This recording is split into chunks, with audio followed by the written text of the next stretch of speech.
Ontem à noite, ou talvez até uma hora atrás, antes deste episódio, você olhou para a câmera do seu celular, só para desbloqueá-lo em uma fração de segundo. Hábito. Seu rosto foi registrado por alguém em um instante e está guardado em algum lugar. E um dia isso pode ser muito útil. E depois de amanhã, talvez no aeroporto, vão te sugerir olhar para outra câmera para não precisar ficar na fila. Muito conveniente.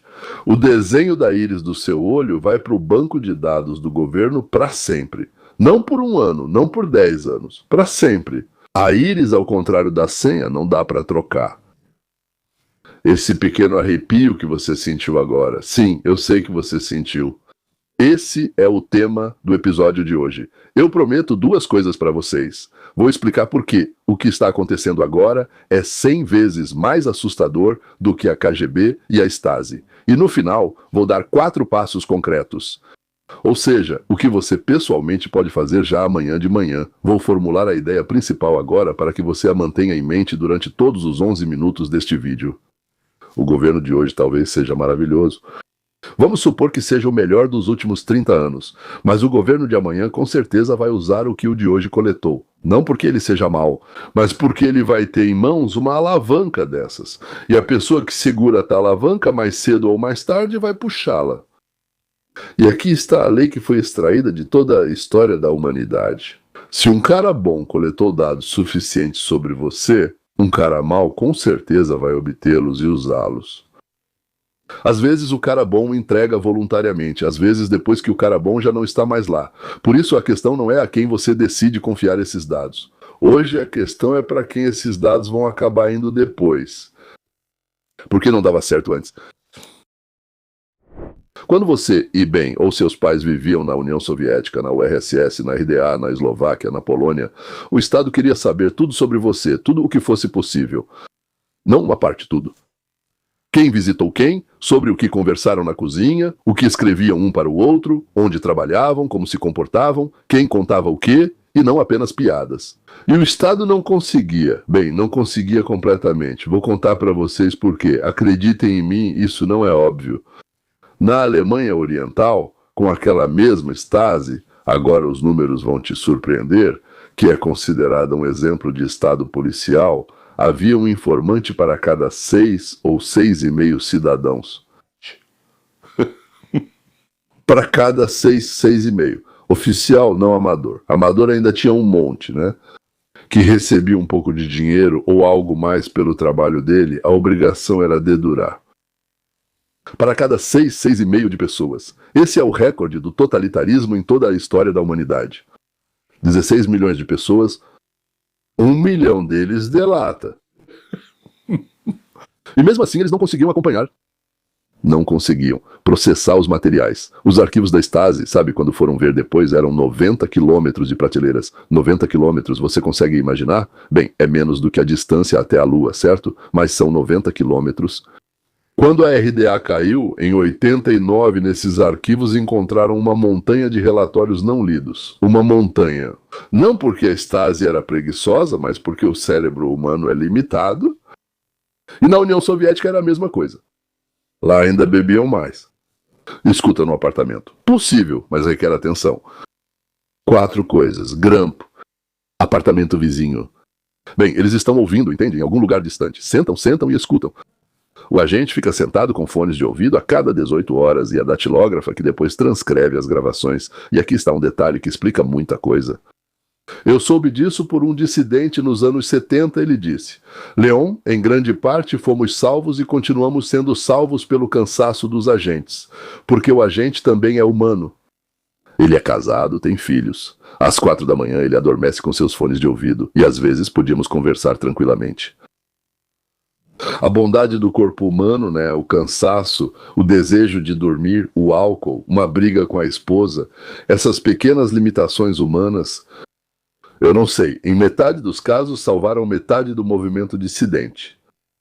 Ou até mais, quem contou, mas toda a escuta, então ela ia para algum lugar, e isso já era só metade, e depois metade ou mais não conseguiam ler, não davam conta, não escutavam.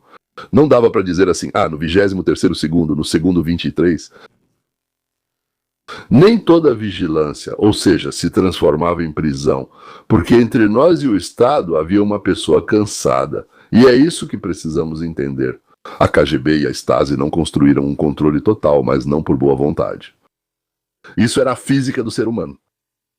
Eles queriam, eles tentaram, né? Mas a nossa biologia os impediu. O desaparecimento do agente cansado.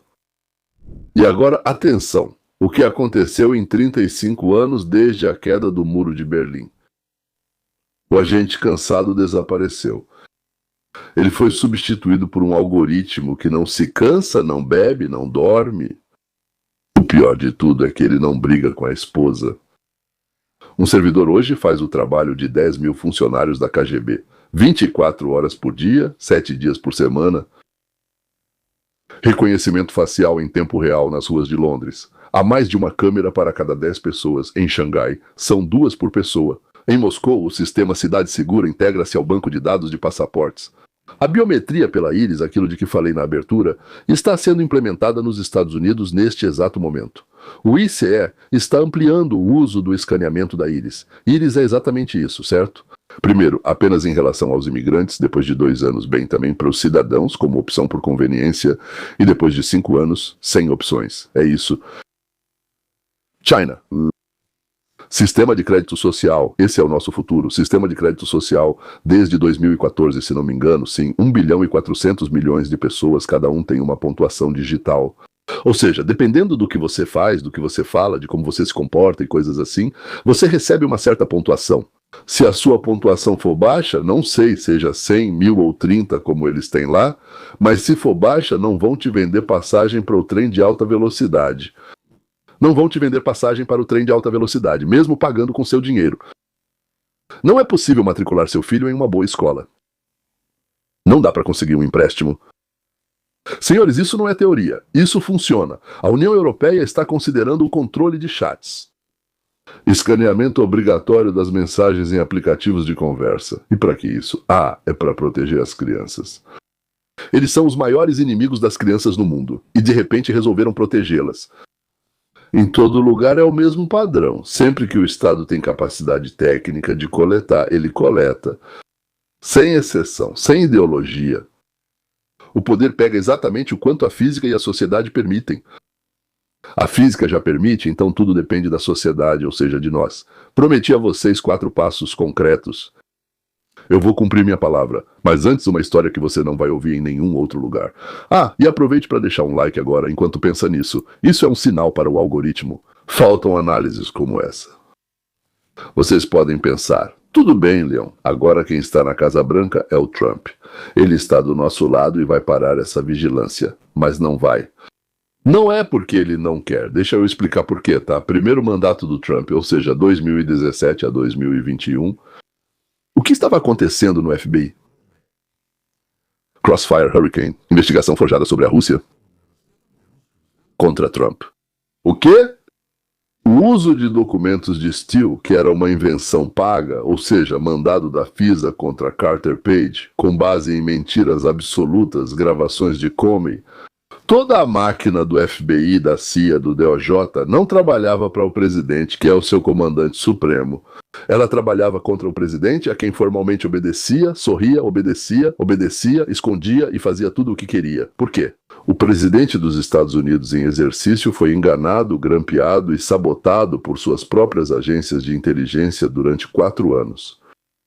Só soubemos disso por vazamentos, trabalho de procuradores especiais e documentos publicados aos poucos. O que isso significa para nós? Significa que o Estado profundo existe não como uma teoria da conspiração, mas como uma infraestrutura técnica. Entenda a palavra infraestrutura. Centenas de milhares de funcionários, servidores, contatos com contratados, bancos de dados que crescem 24 horas por dia, com o nosso dinheiro, é claro. E essa infraestrutura vai sobreviver a qualquer presidente. Bem, isso é óbvio, não é? Observável, como dizem. E a lógica dos funcionários dela é simples. Trump fica por 4 anos, mas eu estou aqui há 30 anos. A quem eu realmente sirvo? Resposta. A resposta não é aquele que o nomeou, mas aquele que ele mais teme. Hoje, em 2026, o segundo mandato de Trump. Ele é melhor? Talvez. Mas o quanto melhor ninguém de nós sabe, porque a definição de melhor é que eles fazem menos, e vocês não veem o que eles realmente fazem. E nós não sabemos. Alguns departamentos da CIA que deveriam agir de uma forma, acabam atuando de modo totalmente distinto. E quem lá em cima, indicado pelo Trump, vai revisar tudo isso? É impossível. Ninguém vai contar nada. Mas não devemos desistir. Ou seja, não devemos contar com um bom presidente, não devemos contar com um bom czar, não devemos contar com um bom governo, nem com um bom congresso, nem com um bom partido. Um bom presidente sai em 4 anos, mas esse Anoshak permanece. O próximo vai escolhê-lo. Pode ser que seja bom, mas depois de um, com certeza virá um ruim. Aqui está. E o último pensamento antes de eu te dar esses 4 passos. Muitos de vocês vão dizer agora: Leon, eu vivo honestamente, não tenho nada a esconder, podem coletar. Eu ouço essa frase toda vez. E toda vez eu lembro quem dizia isso na União Soviética nos anos 70, aqueles que depois, nos anos 80, acabaram virando dissidentes impedidos de emigrar. Havia dossiês e arquivos sobre os Pepkin. Por algum motivo diziam a eles: não. Como assim não? Como em 2022 se tornaram agentes estrangeiros? Como em 2025 descredibilizou. Essa frase só funciona até o momento em que muda a definição do que é honesto. Eu não sou necessário para ninguém, né? É mesmo? E como você sabe? Porque, pela definição de agora, você está fazendo tudo certo e amanhã eu mudo a definição. O partido muda, vocês viram criminosos. A moda muda, vocês viram criminosos. Se mudam a definição de opinião correta no Twitter, você vira criminoso, como aconteceu comigo. Já disse isso várias vezes. Em 2023 e 2024, fui banido da plataforma 7 vezes. Em 2024, fui banido da plataforma 7 vezes em todo lugar? Sim. E os seus dados, que eram coletados inocentemente por 10 anos, agora viram prova, evidência contra você. Aquele que não tem segredos não é uma pessoa livre, mas sim alguém cujos segredos simplesmente ainda não interessam a ninguém. E agora, como prometido, 4 passos, nada de slogans, especificamente o que você pode fazer pessoalmente depois de assistir a este vídeo, ou no máximo, quando acordar amanhã de manhã. Primeiro passo. Criptografia como higiene, sim, você pode criptografar. Instale o Signal no lugar do mensageiro comum, instale, por exemplo, o ProtonMail ou Tutanota no lugar do Gmail. Leva 15 minutos e é de graça. Cada pessoa que para de entregar seus dados ao governo aumenta o custo de coleta para o governo. Se 200 milhões de pessoas fizerem isso, a vigilância em massa vai se tornar economicamente inviável novamente, assim como um dia se tornou inviável para a Stasi. Não por causa da bondade do governo, nem por causa da sua generosidade, mas porque o recurso ficou caro. Segundo passo. No dispositivo em vez de na nuvem, é isso. IA no seu dispositivo, e não na nuvem. Você já pode fazer isso. Certo? Sim, porque muitas pessoas estão mudando, sim, para... É tipo o cloud, como é que chama? Ou seja, Bitcoin ou dinheiro em espécie para aquelas operações que você, não precisa que fiquem registradas em algum lugar. Sim, livros em papel, se possível, anotações em papel, se possível, armazenamento local de fotos no seu próprio disco, não em serviços de terceiros, porque pelas suas fotos dá para descobrir muita coisa. O princípio é simples, tudo o que você não precisa entregar, não entregue, mantenha, como dizem, mais perto do peito. Terceiro passo, o ativismo jurídico é muito importante. São Francisco, Belarus, Oakland, Boston, Portland já proibiram o uso de reconhecimento facial pelos serviços municipais. Isso não é Washington, é o nível da sua própria cidade. Descubra quem está no conselho da sua cidade. Vote em quem apoia isso. 20 cidades é uma onda, 100 cidades já é lei. O quarto passo é o principal. Quando qualquer político, qualquer um, não importa se é de esquerda, de direita, seu ou de outro, propõe expandir a vigilância para sua segurança, expandir a base de dados, sobre quem quer que seja. Aumentar poderes dos serviços secretos. Lembre-se de uma coisa simples. Um cara bom pode se tornar um cara mau em 1/100 de segundo. E recuse. Você recusa na sessão eleitoral, conversando com o vizinho, escrevendo para o deputado? Confie, mas verifique. O principal que quero que vocês levem: tecnologia não é uma sentença, tecnologia é uma alavanca. O mesmo servidor que hoje armazena sua íris, amanhã pode trabalhar para você. A mesma rede que o governo usa para vigilância já oferece a vocês ferramentas gratuitas que nenhum dissidente da URSS poderia sonhar. A criptografia, que não existia nos anos 70, está no bolso de todo mundo. Sua voz, antes restrita à cozinha, hoje ecoa mundialmente por um vídeo no YouTube. O Estado usa a tecnologia contra você só até você começar a usá-la a seu favor. Isso não é uma escolha de liberdade. São países, não é uma escolha de partido.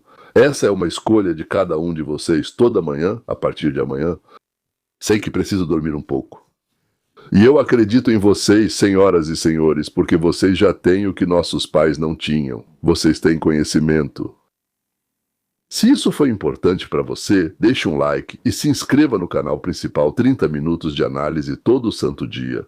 E se você quiser entender mais profundamente as causas profundas, a filosofia da liberdade, Golambu, seus ensinamentos sobre propriedade primária, então venha para o roteiro Rumo à Liberdade. Participação sobre propriedade primária. Então venha para o roteiro Rumo à Liberdade.